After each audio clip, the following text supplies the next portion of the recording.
Night drops heavy over an abandoned Brooklyn shipyard. Steel containers groan in the wind. Then one of them folds in half. Kimura steps through it. On Earth 616, Kimura is a nightmare made flesh. Weapon X brutality wrapped around an adamantium skeleton. Her eyes burn with cold satisfaction. She didn't come to talk. A forklift hurtles at her head. She catches it. Metal shrieks in her grip as she crushes the engine block like a soda can and flings the wreckage back across the yard. It explodes against a wall of stacked crates, and from the smoke strides Luke Cage, hoodie torn, fists tight, jaw set. "Lady," he rumbles, "you picked the wrong borough."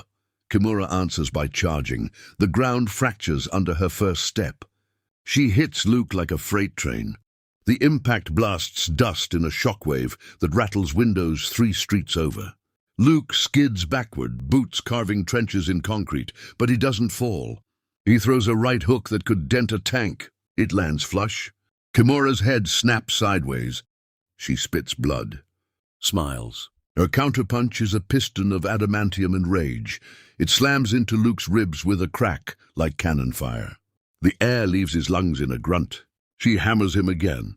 And again. Each blow lands with bone-breaking force that would pulp a normal man. Luke digs in.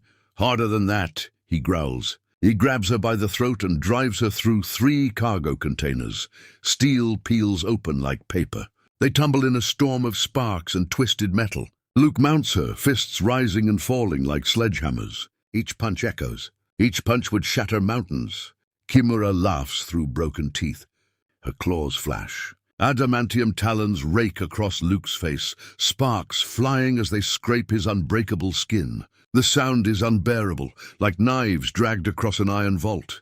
She stabs for his eye. Luke jerks aside. The claws gouge his shoulder instead, drawing the faintest line of blood. That's enough. Kimura's grin widens.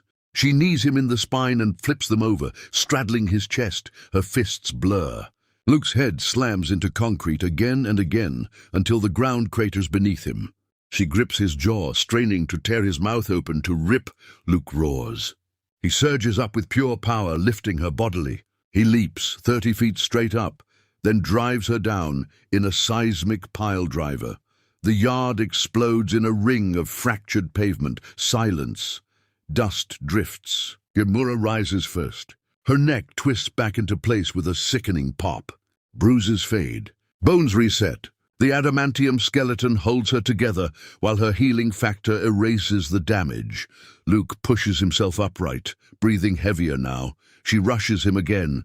This time it's close-quarters carnage. Elbows, headbutts, knees.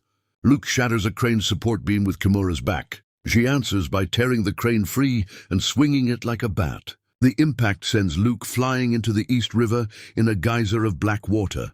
Kimura stalks to the edge. The river explodes. Luke bursts upward, tackling her mid-stride. They crash through the dock and plunge into the freezing depths. Bubbles churn. Fists swing in the dark. Underwater, her claws carve deeper. She can't drown. He doesn't quit. Luke locks his arm around her neck and kicks off the riverbed, rocketing upward. They breach the surface in a spray of moonlit foam. On the dock again, Luke plants his feet and unleashes everything, every ounce of Harlem grit, every prison yard lesson, every unbreakable inch of him. He batters her across the pier, smashing her through pylons, cracking timber like matchsticks. Kimura keeps coming. Her claws punch through his abdomen this time, deep. Luke snarls, grips her wrists and headbutts her with enough force to crater her skull. She staggers, but doesn't fall. They stand there bloodied, unbowed, unbreakable skin versus unbreakable bones.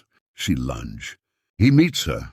The collision splits the pier clean in half, sending both titans crashing into the darkness below as the river swallows them, and the battle rages on beneath the surface, unresolved, savage, and far from over.